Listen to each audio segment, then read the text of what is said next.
তাহলে হচ্ছে কোনো একটা অবজেক্ট ধরে না একটা কন্টেনার, এই কন্টেনারে অনেক নেগেটিভ চার্জ আছে,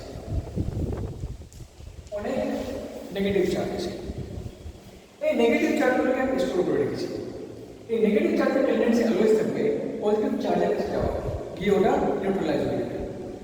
ইলেকট্রন একটা প্রোটন মিলে গিয়ে নিউট্রালাইজ হয়ে যাবে, মানে আর কোনো চার্জ থাকবে না। তো সবসময় টেন্ডেন্সি থাকে কোথায় যাওয়ার? পজিটিভ চার্জে যাবে। এখন ধরো কোনো একটা কন্টেনার আছে, এটা পজিটিভ চার্জ,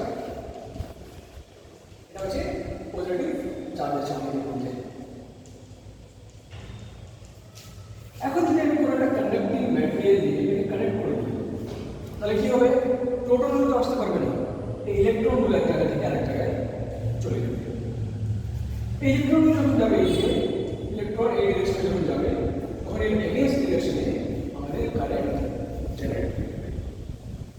এখন তাহলে এটা আমরা বলতে পারি যে এখানে কিছু নেগেটিভ চার্জ ছিল আর এখানে নেগেটিভ চার্জ 0। তো এই চার্জের যে ডিফারেন্স, এই চার্জের ডিফারেন্সটাকে আমরা মেনলি বলতে পারি পোটেনশিয়াল। এই চার্জের ডিফারেন্সটাকে বলতে পারি আমরা mainly potential or potential difference. এর ডেফিনেশনটা একটু অন্যরকম। ইনফাইনাইট থেকে কোনো একটা চার্জকে ইউনিটে একটা ইলেকট্রিক ফিল্ডে নিয়ে আসতে যেই ওয়ার্ক ডান করতে হবে সেটাকে বলা হয় পোটেনশিয়াল।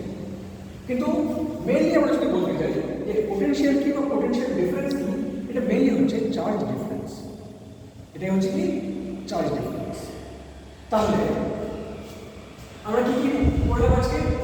ফার্স্টে হচ্ছে ইলেকট্রিসিটি। ইলেকট্রিসিটি হচ্ছে ওয়ান টাইপ অফ এনার্জি যেটা কিনা ইলেকট্রনের ফ্লোর জন্য তৈরি হয়। যদি ইলেকট্রন একটা জায়গা থেকে আরেকটা জায়গায় ফ্লো করে তখন ইলেকট্রিসিটি জেনারেট হয়। এখন এই অ্যামাউন্টটা কত?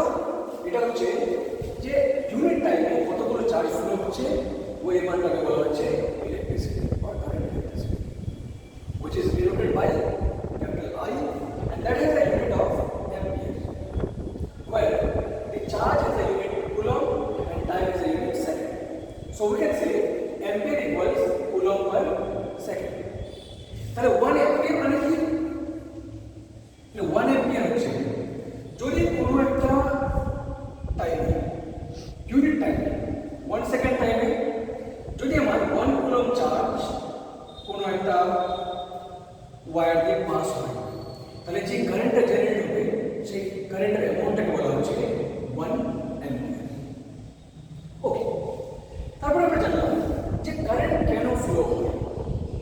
কারেন্ট ফ্লো হয় অ্যাকচুয়ালি পোটেনশিয়াল বা পোটেনশিয়াল ডিফারেন্সের জন্য। পোটেনশিয়াল ডিফারেন্স আর কিছুই না, পোটেনশিয়াল ডিফারেন্স হচ্ছে শুধুমাত্র চার্জের ডিফারেন্স। যদি কোনো দিকে নেগেটিভ চার্জ বেশি থাকে আর একদিকে নেগেটিভ চার্জ কম আছে, তো এই চার্জের যে ডিফারেন্সটা হচ্ছে এটা হচ্ছে পোটেনশিয়াল ডিফারেন্স। এই পোটেনশিয়াল বা পোটেনশিয়াল ডিফারেন্সকে ক্যাপিটাল ভি দিয়ে লেখা হয়। এই পোটেনশিয়াল বা পোটেনশিয়াল ডিফারেন্সকে ক্যাপিটাল ভি দিয়ে লেখা হয়। এর ইউনিট হচ্ছে ভোল্ট। গ্রেট সায়েন্টিস্ট ভোল্টার নামে নামকরণ করা হয়েছে ভোল্ট। এখন এই ভোল্ট একটা ভাইটাল রোল প্লে করে কোনো একটা ওয়্যার দিয়ে কতটা ইলেকট্রন, কতগুলো চার্জ পাস হবে, কতটা ইলেকট্রিসিটি জেনারেট হবে। এই জিনিসগুলো আমরা নেক্সট ভিডিওতে আলোচনা করবো যে ওহমসের ল অ্যাকচুয়ালি কি, কুলম্বসের ল অ্যাকচুয়ালি কি, এই জিনিসগুলো আমরা পরের ভিডিওতে আলোচনা করবো। তো আপাতত হলো মেন টার্মস হলো electricity, charge, potential and their respective units. Up to this, and we will discuss about the later topics.